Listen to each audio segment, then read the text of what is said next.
총선이 한 달 앞으로 다가온 가운데 여야의 공천 내용이 연일 이어지고 있습니다. 전문가 세 분 모시고 정치권 상황 자세히 짚어보겠습니다. 박태우 고려대 연구교수와 김영주 전 더불어민주당 의원, 배종찬 리서치 본부장 나오셨습니다. 어서 오십시오. 안녕하십니까. 자, 일단 오늘 이제 한 달 앞으로 다가왔는데 총선이요. 이 공천 관련해서 이 작업이 본격화되면서 탈락하는 의원들도 속속 윤곽을 드러내고 있고 해서 여러 가지 이제 후폭풍이 좀 일고 있는데 오늘도 새누리당은 공천 심사를 이어가고 있는데 관심이 이제 김무성 대표의 지역 공천 여부 오늘 좀 결정이 될 것이다 이런 가능성에 좀 무게가 실리고 있는데 이완구 위원장이 오늘 좀 힘든 날이 될 것이다 이런 말도 했는데 어떻게 보십니까? 전망 해보신다면요. 지금 이제 그 공천 파동 아무래도 그동안에 이게 이제 일시적으로 만들어진 내용이 아니고 아시다시피 그동안에 당내 친박, 비박 거기에다 친이까지 지금 합쳐져서 정쟁에 몰두하다가 지난번에 이제 살생부 파문으로 일이 도화선이 된 거 아니겠어요? 그러다 보니까 이제 사석에서 치기에 한 말이 또 이게 알려지면서 뭐 사생활 침해 논란이 큰 사안입니다만은 이렇게까지 와 있는데 하여튼 임시적으로는 지금 이런 갈등이 봉합된 것처럼 이렇게 사과를 하고 공천 심사를 하고 있습니다.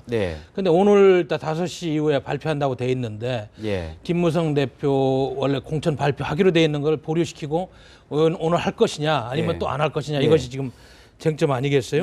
그래서 지금 가장 중요한 것은 이 개파 간의 어떤 합의점이 마련됐느냐. 사실은 거기에는 김무성 대표의 공천 문제만 있는 게 아니고 대구의 유승민 의원 문제까지 또 포함돼 있고 그리고 이번에 이제 우리 파문의 당사자가 윤상현 의원까지 지금 맞물려 있다는 것이 세간의 지금 분석인데 저는 오늘도 김무성 대표의 공천 발표는 쉽지가 않다 이렇게 보는 겁니다. 왜냐하면 이 사안이 이게 지금 구조적으로 굉장히 어려운 사안이고 국민들도 지금 아시다시피 정치권이 어떻게 이렇게 국민들을 향해서 걱정만 하게 만드느냐. 예를 들면 이런 겁니다. 지금 북한은 지금 계속 사이버 테러 만들고 뭐 핵 문제 가지고 만지작거리고 있는데 아무리 선거지만 국회에서는 하는 일이 없어. 4월 달까지는 국회에 엄중한 책무가 있는 거 아니겠어요? 그런데 지금 하다못해 오늘 밤이라도 모여서 사이버 테러 방지법이라도 통과시켜야지 우리 주요 안보 인사들이 해킹당하고 이러는 상황에서 그런 것도 안 되고 있고 그러니까 공천이고 아무리 선거지만은 그런 데 대한 그런 비판과 관심이 있으면서도 당내에 그 너무 큰 당정으로 인해 가지고 다 지금 관심을 까먹고 있다. 그래서 저는 오늘 김무성 대표 결론적으로 공천 문제는 쉽지가 않을 것이다 이렇게 보는 겁니다. 그럼에도 불구하고 마냥 미룰 수가 없다는 것이 지금 발표할 내용이 공천을 주고 말고가 아니라 경선 여부에 대한 발표를 하는 것이거든요. 공천 계획을 발표를 하는 것입니다. 이것은 더 이상 미룰 수가 없는 것이 이러한 일정 자체가 계속 미뤄질 경우에 유권자들 자체도 의아하게 생각할 수밖에 없다는 것이거든요. 상향식 공천을 이해해왔고 공정한 경선을 치러서 당대표도 면접까지 치렀지 않습니까? 그렇다면 이러한 어떤 일정, 예정된 일정 자체가 계속해서 미뤄질 경우에 지금 선거가 코앞이다. 이런 어떤 인식이 뭐 당 내뿐만 아니라 지지층 전반에도 퍼져 있는 상태입니다.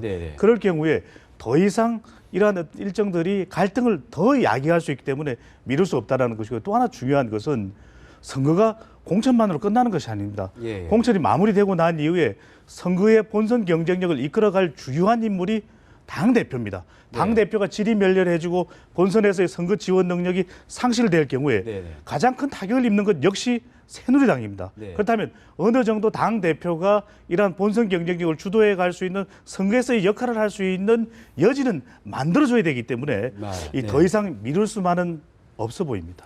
지금 뭐 이 살생부 지라시 논란에 좀 연루됐던 의원들 비롯해서 그동안 좀 비박계 의원들 지역구 좀 뭐 관심이 있었던 분들은 좀 대부분 공개가 좀 안 되고 있어요. 아직까지 심사 명단이 이제 발표가 안 됐는데 이게 또 이제 발표가 되면은 또 다른 또 논란을 좀 예고하는 부분 아니겠습니까? 어떻게 보세요? 그렇습니다. 이제 뭐 발표가 된다라고 하는 것은 어떤 면에서 이제 경선 후보로 발표가 되면 다행인데 실제로 이제 그런 데는 의원들이 이번 결과에서 배제되었다. 이렇게 되면 이게 이미 찌어진 각본이 있었지 않았느냐 하는 논란이 재점화되고 본질적으로는 사실은 현재 지금 그 전체 새누리당이 이번에도 그나마도 총선에서 자기 목표를 가지려면 우선은 윤상현 의원 스스로가 자기 거취를 빨리 결정해서 대통령을 비롯해서 당에 안정을 주는 게 급선무인데 아직 그런 부분이 안 나와 있고 또 하나는 최근에 정무수석과의 관계 속에서도 물론 뭐 중요한 무슨 업무론적인 측면이 아니더라도 예. 국민들의 의혹을 갖게 되었단 말이에요. 예. 지금 현재 늦춰진다라고 하는 것은 네. 윤상현 의원 문제든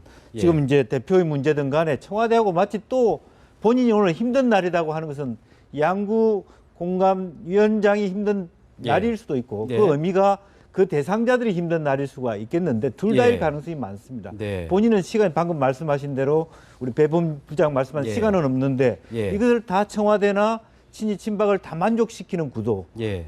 만들기에는 오늘 당일날 상당히 굉장히 바쁜 날이 아닐 수 없다 이렇게 그런 부분이죠. 의원님 예. 맞습니다. 문제의 핵심은 지금 사실은 당의 이런 내용은 당 대표가 가장 큰 책임이 있는 겁니다. 네. 그렇지 않습니까? 예. 당에 지금 도장을 갖고 공천장을 찍는 분이 가장 큰 책임이 있는 거예요. 네. 그런데 이 문제의 파장이 아시다시피 지금 찌라시 파문부터 시작된 거 아니에요? 부적절한 발언에 의해서. 예. 그러면 만에 하나 지금 막 말씀하시는 대로 용단을 내리고 결정을 내려야 되는데 네. 이 파문의 여러 가지 깊이라든지 구조를 보면은 네.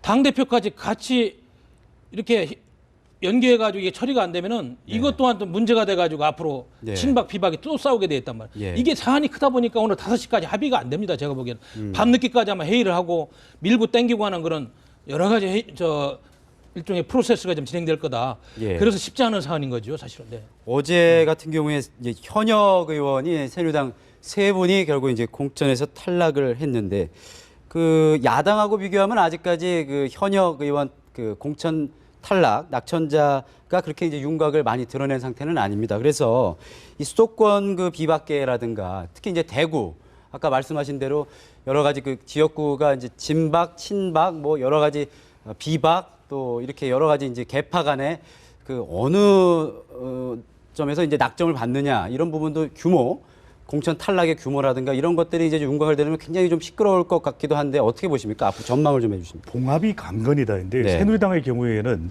이 공천은 마지막 공천을 어떻게 하느냐가 매우 중요할 수밖에 없는 것이고 그렇기 예. 때문에 계속 일정이 지체되는 이유이고 그만큼 또 예민하다는 부분이거든요. 예. 지금 비례대표도 남겨두고 있는데 현역 물갈이가 얼마 정도나 되느냐 그리고 그 네. 공천의 내용 자체가 상당히 지지층을 공감시키고 다른 후보자들이 승복할 수 있게끔 하는 내용이냐 그것도 무척이나 중요한 것이거든요. 예. 또 하나 중요한 축은 지금 비례대표 일단 신청만 받은 상태이긴 하지만은 예. 신청한 면면들을 또 유명 인사들을 보게 되면 대체적으로 5, 60대 이상 보수 성향의 유권자들을 상당히 의식한 듯한 그런 어떤 입당 신청의 내용들을 확인할 수가 있거든요. 예. 물론 그 경우에는 막연하게 또 원칙에 의해서 기준에 의해서 공정하게 비례대표 선정에 대한 것을 또 기대할 수도 있겠지만 예. 상당히 어떻게 보면 사전에 어느 정도의 가능성을 타진받고 네. 또 타진하고 이렇게 비례 신청을 하는 경우들도 네네. 있지 않겠습니까? 네. 그렇다면 면면을 볼 때 네. 지금 남아있는 공천을 어떻게 하느냐가 가장 새누리당으로서는 중요할 수밖에 없다라고 하는 것이거든요. 네. 그렇다면 영남 지역의 경우에는 현역 평가를 하더라도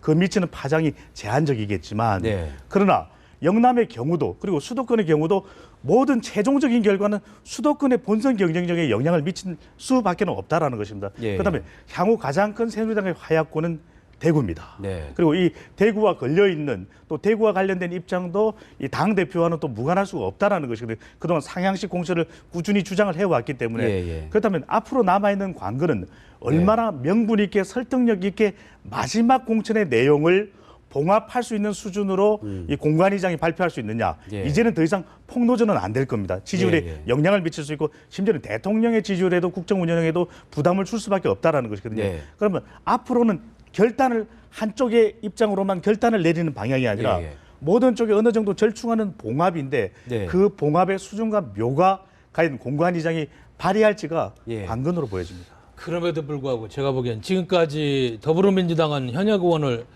18명을 좀 희생시켰는데 예. 오늘까지 보면은 새누리당은 뭐 4명밖에 안 됐어요. 보니까 네. 저 지난번에 김태환 전 삼선 의원하고 네. 강길부, 박대동, 전국구, 김정록 의원이 3명인데 예. 이렇게 하면은 이게 아무리 좀 당의 내용이고 뭐 어렵습니다만 역대 선거 때마다 이 정도 내용 없었을 때가 있었어요. 네. 정말 맨날 싸우고 홍천 때문에 뭐 난리들 났었는데 네. 그럼에도 불구하고 새누리당은 절대로 그 이 저 물갈이의 폭을 줄이면 안 됩니다 이번에. 네. 그러지 않으면 수도권에서 진짜 표 못 얻습니다 민심이.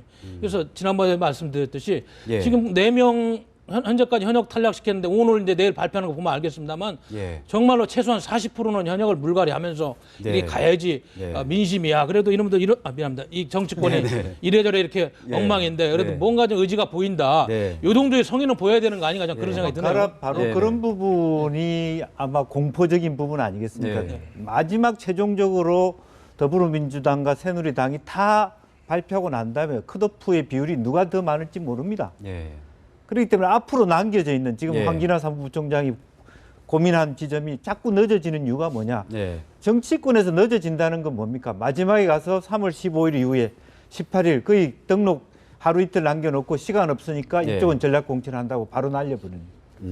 그때 같이 예를 들면 윤상영을 비롯해 거의 비박 의원들을 통통 뭐 김무성 대표조차도 한꺼번에 예. 예. 다 날려버렸을 때 그때 뭐 더 이상 수습이 불가능하지만 총선 체제로 갈 수밖에 없는 그런 구도가 남아있기 때문에 굉장히 네. 악몽스럽게 느껴지는 그런 부분이 있습니다. 그래서 지금 예. 현재 적게 날아갔다라고 하는 부분이 결코 적다라고 볼 수 없는 부분이 더 공포스럽다는 부분이에요.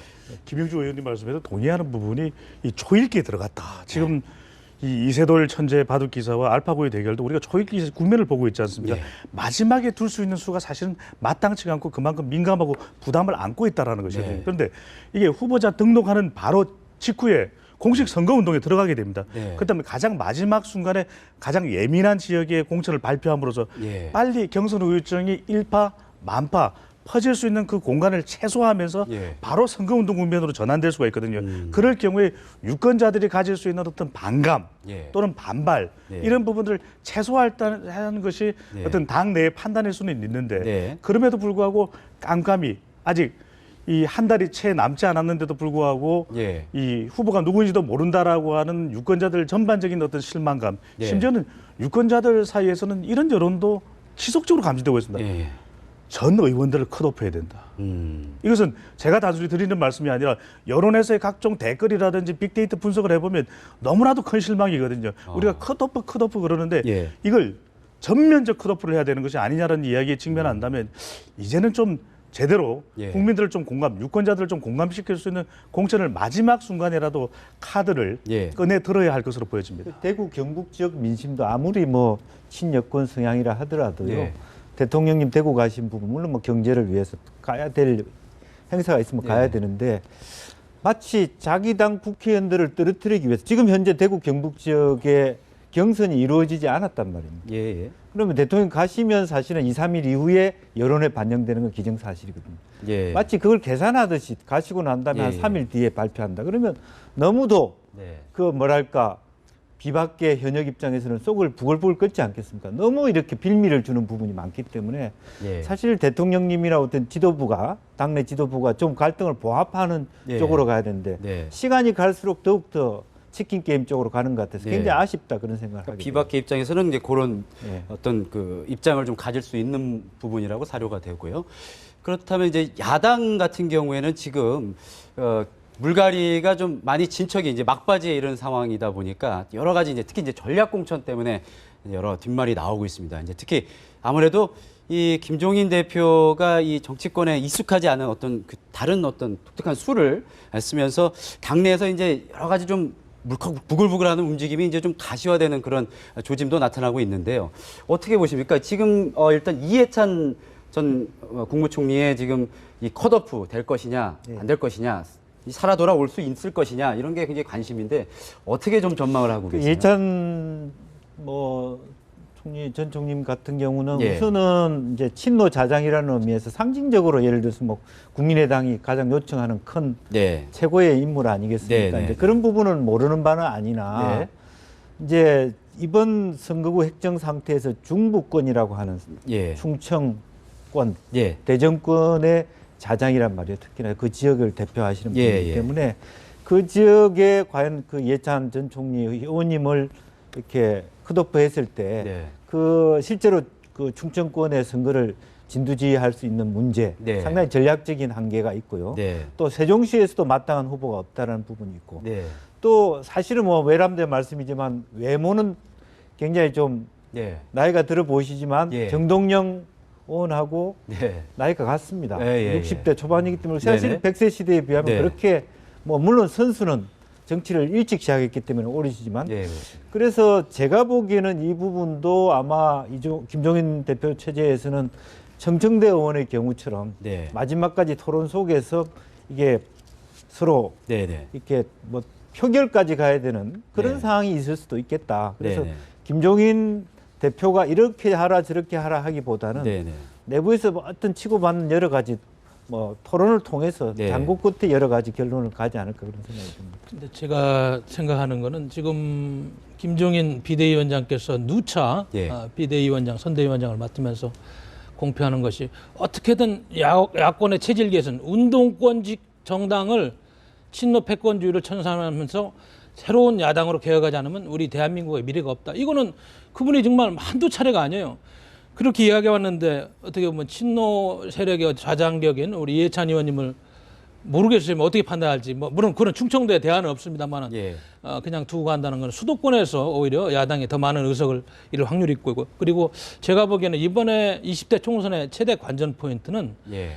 새누리당에서는 제가 보기에는 그 정체성이 희박하고 싸워야 될 때 싸우지 않고 국가의 이익을 위해서 몸 던져 싸우지 않는 그런 빠찌를 말해 장식품처럼 갖고 있는 그런 많은 웰빙족들을 어떻게 청산하느냐. 네. 야당에서는 아까 이야기했듯이 시대가 이렇게 바뀌었는데도 아직도 민주화나 운동권식 방식으로 국가의 운영을 도구마식으로 말이죠. 이분법적으로 하는 그런 색들을 어떻게 교체하느냐. 네. 이 두 가지가 지금 가장 큰 관전포이기 때문에 예. 결코 이해찬 의원 카드도 적은 게 아니다. 근데 이제 그리고 그런 아시다시피 시대 정신의 네네. 변화는 네. 충분히 이해합니다. 그래서 새로 영입하는 인사를 가급적이면 네. 전문가나 경제에 더 가능성이 많은 분들을 모시는 네, 예. 사실인데 어떤 정당이든 역사성이 있지 않겠습니까? 솔직히 예. 우리 민주화 독재 시대에서 그 독재와 싸우는 예. 그 야당이 기본적으로 베이스를 가지고 정당을 이끌어 왔기 때문에 네.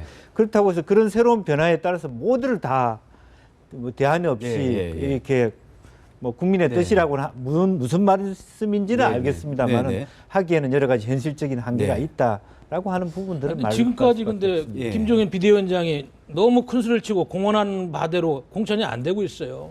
지금 핵심적인 친노 세력, 친문 세력은 건드리지도 못하고 있잖아요. 아시다시피 전해철 의원이라든지 김경업 의원, 이목희 의원은 어떻게 되지? 송영길, 그다음에 이인영, 우상호, 우원식 이런 분들이 지금 거기다 살아나 경선 및 단수제거 확정.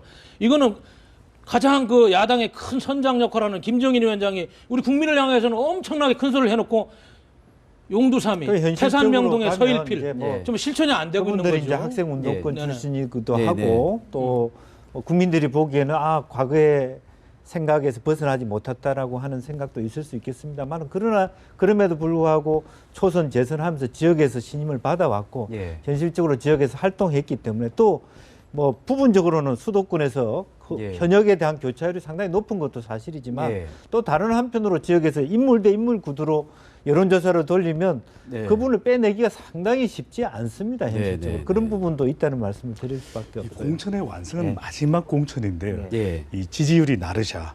이 김종인 대표로서는 공천을 어떻게 하느냐, 마지막 산을 어떻게 넘어가느냐에 네. 따라서 본선 경쟁력을 얼마나 가지느냐 또는 선거 결과가 어떻게 되느냐에 달려 있는데요. 네.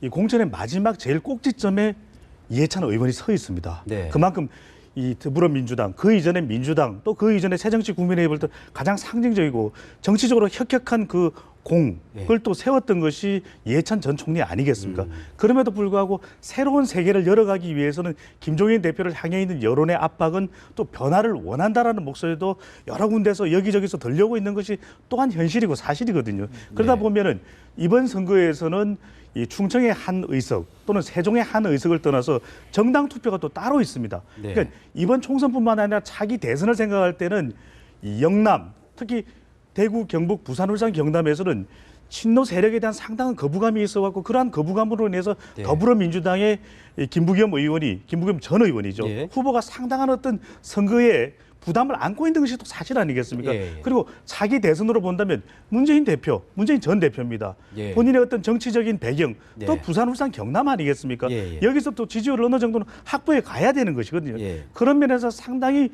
중요한 역할을 하고 있는 이해찬 의원. 네. 바둑으로 치면 대마이면 분명합니다. 네. 하지만 대마를 넘어서야 큰 바둑, 이기는 네. 바둑, 불개성을 거둘 수가 있거든요. 예. 그런 측면에서 본다면은 그럼에도 불구하고 또 하나 중요한 것은 총선 출마 의지를 가지고 있는 이해찬 전 총리를 네. 이 컷오프라는 형식을 택할 경우에 지지층의 또 반발도 무시 못하거든요. 네. 그다음 여기에서 가장 중요한 것은 내용이야 어쨌든 간에 형식을 갖추는 것이 매우 중요하다. 네. 본인 스스로 판단할 수 있게끔 이 김종인 대표 네. 그리고 더불어민주당에서 조정해낼 수 있느냐 없느냐가 마지막 산으로 보여집니다.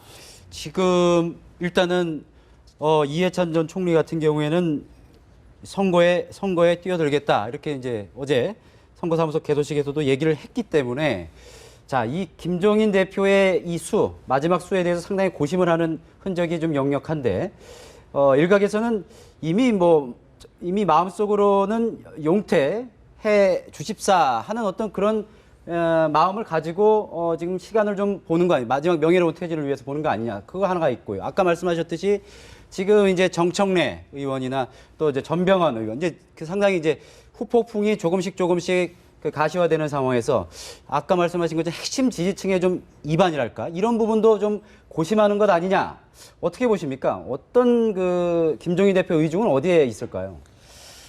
실제로 뭐 김종인 대표가 어떤 의중을 갖고 있다면 예. 뭐 솔직히 말해서 이해찬 그 전 총리가 이번에 안 나왔으면 좋겠다 이렇게 가지고 생각이 있다면 네. 상당히 여러 가지 물 밑에서 미리 예. 좀 명예로운 퇴진을 요구하는 그런 부분들을 네. 작업을 해야 되겠죠. 네네. 그러나 아직 거기에 대해서는 제가 이렇다 저렇다 생각을 예, 하지 예. 못하고 당분간 그 시간이 크게 많이 남아 있지는 않습니다. 예. 방금 우리 배 본부장 말씀하신 대로 네. 제일 마지막에 가서 예. 어떤 부분을 어떻게 매끄럽게 가져갈 거냐, 이렇게 네. 하든 저렇게 하든 네.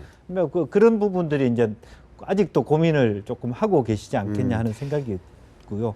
자기가 뭐 이렇게 정리하기 힘들다면 결과적으로는 정청래 케이스처럼 그렇게 가야 되는데 네. 그렇게 가지 않기를 바라는 마음이 많을 겁니다. 어떤 형태로든 네네네. 이렇게 여러 가지 소통의 끈을 가지기를 네. 원할 것 같다는 생각이 들고, 정청래 의원이나 전명헌 의원 같은 경우는 사실은 컷오프 된 당사자는 누구나 다 마찬가지로 네. 자기가 말할까 지지요나 또 현역에서 오랫동안 저기 있었기 예, 때문에 예.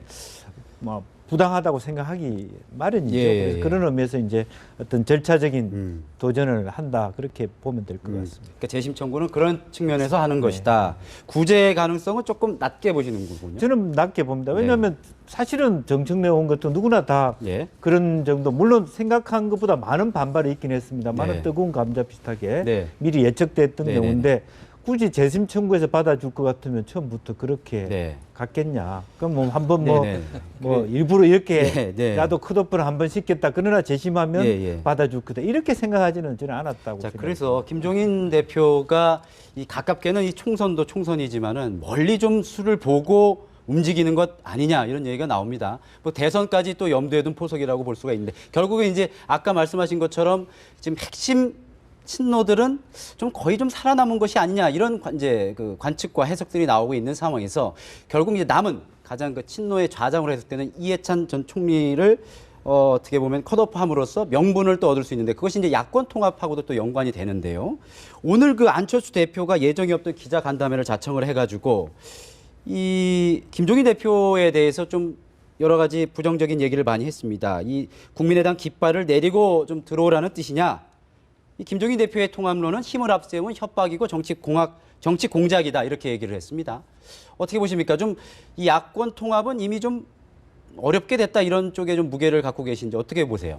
안 대표로서는 네. 내 코가 석자다. 네, 예. 본인은 창당 성격상 지금 와서 야권 통합을 하겠다라는 것은 지지층을 근간 자체를 흔들어 버릴 수밖에 없는 것이거든요. 예, 예. 하지만 미래 또 과거의 어떤 이런 잘못된 양당 구조를 갖다가 개선하겠다라고 하는 그런 의지가 있는 것은 분명한데 예, 예. 그럼에도 불구하고 선거라고 하는 현실은 무시할 수가 없는 것이거든요. 예, 예. 또 선거에서 호남에서는 약진했고 또 네. 경쟁하고 있는 국민의당이지만은 네. 가장 많은 의석수 122석이 걸려 있는 네. 수도권은 또 무시할 수 없는 곳입니다. 예, 예. 그렇다면 이 안 대표로서는 정말 쏙거리가 계속될 수밖에 없지만 네. 가장 또 안 대표의 어떤 결정에 영향을 줄 수밖에 없는 것은 국민의당 지지층이거든요. 예, 예. 지금 수도권에서 한 자릿수 정도의 지지율밖에 나오고 있지 않는 상황인데 만약에 예. 이 지지율이 공식 선거 운동에 들어가서 이 한 자릿수 중에서도 더 낮게 네. 5% 내외 또는 그 미만으로 내려갈 경우에는 결단 용단을 내리지 않을 수가 없는 것이거든요. 예, 예. 전멸하는 상황을 당 대표가 두고 볼 수는 없는 것입니다. 네. 광야에서 다 쓰러져가는 후보자들 두고 볼 수만은 없는 것입니다. 예, 예. 그렇다면 네. 적어도 당대당 통합은 아니지만 네. 사표를 최소화하기 위한 후보 간의 예. 원샷 단일화 논의는 얼마든지 또 가능한 것이거든요. 예, 예. 그것은 야권의 성격이 크게 다르지 않다는 점 때문에 그런 점에서 본다 그러면은 선거의 마지막 공천, 이번 공천의 꼭지점이라고 할 수 있는 이해찬 전 총리의 공천이 그만큼이나 중요한 것입니다. 네. 지금 안 대표로서 태로가 필요한 것인데 국민의당에서는 5명의 공천 불가자에 대한 것을 거론하지 않았습니까? 예, 예. 그렇다면 바로 이런 부분에 대해서 서로 간에 쌍방 간에 무엇인가 내놓을 수 있는 카드가 있음으로써 안 대표도 한 발 물러서서 그렇다면 우리도 수도권은 예. 하는 이야기를 해줄 수 있는 그런 논의에 초점을 맞추어 가는 그런 수순이 되어야만 또 될 것으로 보여집니다. 저는 좀 생각이 교수님, 네. 다른 게요. 네. 안철수 지금 국민의당 대표가 당장 의석 몇 석을 좀 수도권에 얻고 못 얻고의 문제가 아닙니다. 이 양반의 정치 생명이 달렸어요.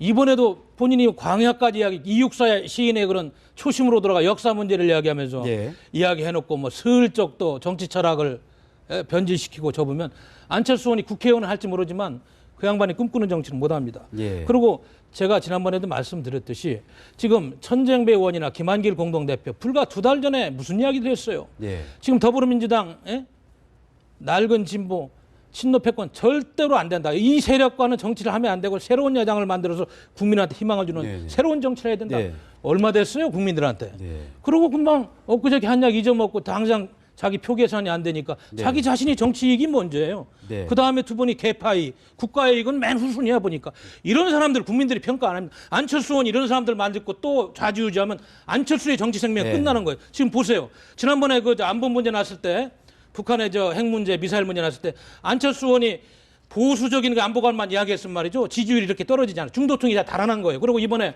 북한인권법 통과할 때 네. 의원들 중에 제가 보니까 이 북한인권법도 지금 누더기법이에요. 제대로 된 것도 아닌데 예. 아직 이 마지막까지도 반대하고 기권하는 의원들 말이죠. 네. 바로 이런 부분들이 시대 상황과 맞지 않는 낡은 진보요 운동고시 사고라는 거예요. 네. 이런 것도 과감하게 결별하면서 새로운 정치를 하겠다는 안철수당이 5석을 얻건 7석을 얻건 정신을 갖고 간다면 국민들은 다음에 그걸 평가해 주는 거지. 네. 또 의석 몇 개 얻으려고 여기서 확 바꾸고 말이야 정치 철학 테러를 네. 열고 가면요. 네. 이거는 정치인도 아니고 정말로 아주 사소한 하나의 소인배적인 정치인으로 전락하는 거예요. 그래서 저는 안철수 의원이 정신을 가지고 정치를 해라. 철학을 가지고 정치를 해라. 이런 말씀 올리는 겁니다. 그래서 이 국민의당의 트로이카 이 세 분 가운데 오늘 저 안철수 대표는 결국 그 두 분, 나머지 두 분한테는 최후 통첩성 발언으로 좀 읽힙니다. 일단 뭐 두 분의 어떤 충정이나 야권 통합의 명분 이런 것들은 이해를 하지만은 더 이상 이 혼선이 있어서는 안 되지 않겠느냐 이런 얘기를 했거든요.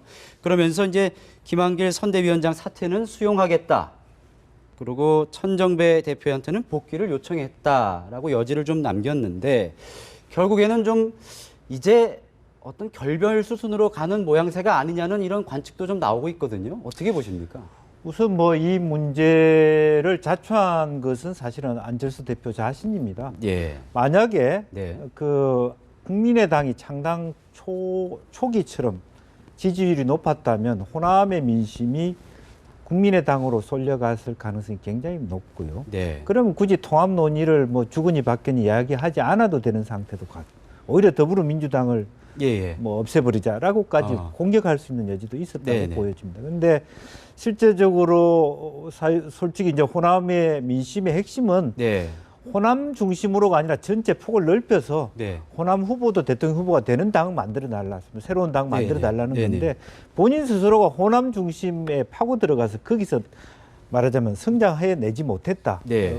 그야말로 8%밖에 하는 이번 주도 여론조사 보면 새누리당과 그 내용 예, 예. 속에서도 더불어민주당은 올랐어요. 네.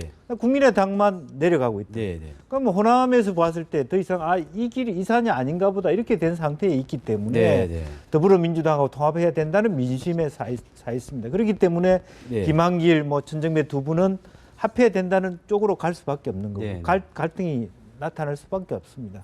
실제로 보면은 네, 네. 이제 김한길 대표의 경우는 사실은 드러나지 않았습니다만은 창당 초기에 말하자면 안철수, 김한길, 최재천 이렇게 거의 트로이카를 통해서 현재 이번 4.13 총선을 만들어가자 하는 초기 세팅이었었는데 사실 안철수 대표 측권 측에서 이 새로운 대안 제안들을 뭐 속속들이 제 말씀을 드릴 수 없습니다만은 받아들이지 않았기 때문에 생겨는 뭐 부분까지 포함되어 있습니다. 그렇기 때문에 안철수, 김한길 간의 갈등 굉장히 멀어질 수 있는 가능성이 많다라고 보여지고 그럼에도 불구하고 천정배 대표의 경우에는 그래도 호남이 여전히 국민의당의 지지를 철회하는 건 아니기 때문에 굳이 뭐 당을 뛰쳐나와야 될 이유는 없다. 또 안철수 대표가 천정배 위원장까지 내친다라고 하는 건 너무 혼자 고립된다는 그런 부분이 좀 있는 거죠. 조금 다른 얘기지만은 최재성 문재인 대표 시절에 이제 새로운 복심으로 불려 최재성 의원이 오늘 기자간담회에서 이런 얘기를 했습니다. 김한길 의원 같은 경우에는 불출마를 선언하고 야권 통합과 연대를 위한 노력을 좀 해야 되지 않겠느냐 이런 얘기를 했어요. 난데없이. 아마 이제 김종인 대표하고 금요일 날 면담도 한 것으로 알려지고 있는데 뭐 그거와 맞물려서 지금 김한길 의원 지역구가 사실 좀 비워놓지 않았습니까? 더민주에서 그 여러 가지 야권 통합 연대 이런 국면하고와도 좀 밀접하게 좀 관련이 있는 발언으로도 해석을 한번 해볼 수가 있는데 어떻게 보십니까? 이런 부분은. 그럼에도 불구하고 이런 모습을 볼 때 국민의당 지지층은 전형적인 흔들기로 느끼지 않겠습니까? 이 국민의당 지지층이 지금 국민의당을 바라본다면 이런 말을 할 겁니다. 이러시면 안 되시지 말입니다. 이건 지금 국민의당의 문제를 해결하는 가장 좋은 방법은 내 탓이요 해야 된다는 것이거든요. 이 새정치민주연합부터 안철수 신당 가칭, 신년 여론조사에서 20%에 육박하는 오히려 이 새정치민주연합 당시입니다. 더 높은 지지율을 보이면서 상당한 기대감을 불러 모아 일으켰거든요. 그랬던 이유는 새정치민주연합에서 느꼈던 문제점이었습니다. 책임지지 않는다, 통합하지 않는다, 혁신하지 않는다.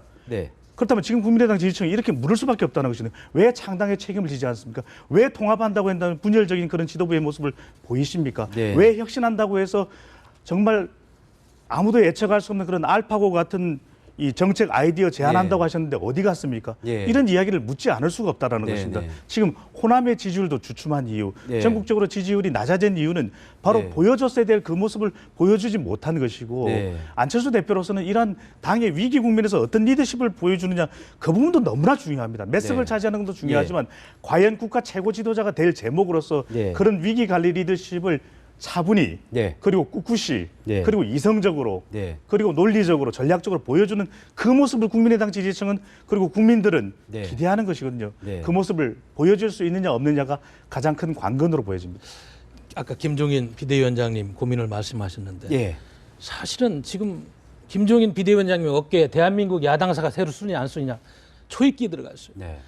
처음에 비대위원장을 맡을 때 굉장한 말씀을 많이 하셨잖아요. 그렇게 가셔야 되는 거예요. 근데 왜 지금 그렇게 못하느냐. 제 느낌엔 그렇습니다.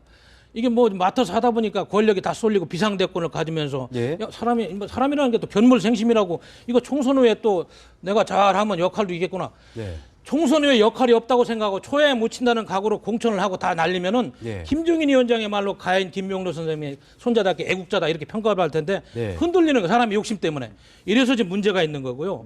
그리고 지금도 아까 말씀 최재성 의원이 한 이야기는 아직까지도 국민의당을 무슨 아류로 보는 거지 당으로 인정도 안 하는 거죠. 김한길 씨는 누가 왔다 갔다 하다 보니까 이게 무슨 이웃사촌으로 보는 거지 제3당으로 보는 겁니까? 그리고 김한길, 박지원, 주승용, 김관영 의원 지역구는 공천도 안 해놓고 이거 안철수 의원을 아주 우스운 사람을 만드는 거예요. 그래서 제가 보기에는 야당이 정말로 대한민국 야당사를 새로 쓸 수 있는 중요한 기로에 있습니다. 국가를 생각하는 사람들이 사익을 다 버리고 정치 발전을 해서 과감하게 행동을 해줬으면 좋겠어요. 이런 말씀 올립니다. 좀 모순적인 게 또 국민들의 모순적인 게 이런 게 있습니다. 한편으로는 공정하고 투명하고 사심 없는 공천이 되기를 바라는데 또 다른 한편으로는 또 사람을 잘라낼 때는 매우 독재적으로 권위주의적으로 공천하라 이런 모순에 사로잡혀 있거든요.